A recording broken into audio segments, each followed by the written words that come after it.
હાલો નમસ્કાર 2026ની શરૂઆતનો આ પહેલો વિડીયો બહુ સરસ મજાના સમાચાર તમારા માટે લઈને આવી રહ્યો છું। આ 2026નું વર્ષ તમારા માટે તમારા પરિવારજનો માટે ખૂબ શુભ નીકળે તેવા ઈશ્વરની પાસે આશીર્વાદ માંગુ છું। અને સારા સમાચાર એ છે કે દેશ રે જોયા દાદા પરદેશ જોયા જે ફિલ્મ તમે ફરી પાછા જોવાની માંગણી છેલ્લા ઘણા વખતથી કરી રહ્યા છો, જ્યારથી મૈયરને રિલીઝ કરી ત્યારથી અસંખ્ય સંદેશાઓ મળ્યા હતા અને ત્યાર પછી સર્જકોએ નક્કી કર્યું ગોવિંદભાઈ પટેલની આ નિર્માણ અને દિગ્દર્શિત ફિલ્મ દેશ રે જોયા દાદા પરદેશ જોયા એમના સર્જકો તરફથી તમારી વચ્ચે લાવવામાં આવી રહી છે।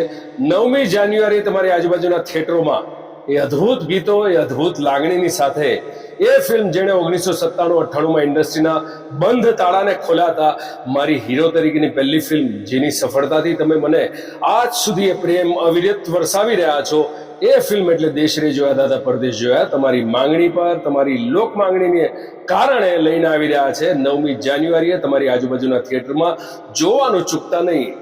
તમારી એ લાડકી ફિલ્મને એના ગીતો યાદ છે ને, હવે માણવા મળશે ફરી પાછા મલ્ટીપ્લેક્સના એ અદ્ભુત સાઉન્ડની સાથે। મળીએ જલ્દી, દેશ રે જોયા દાદા પરદેશ જોયા।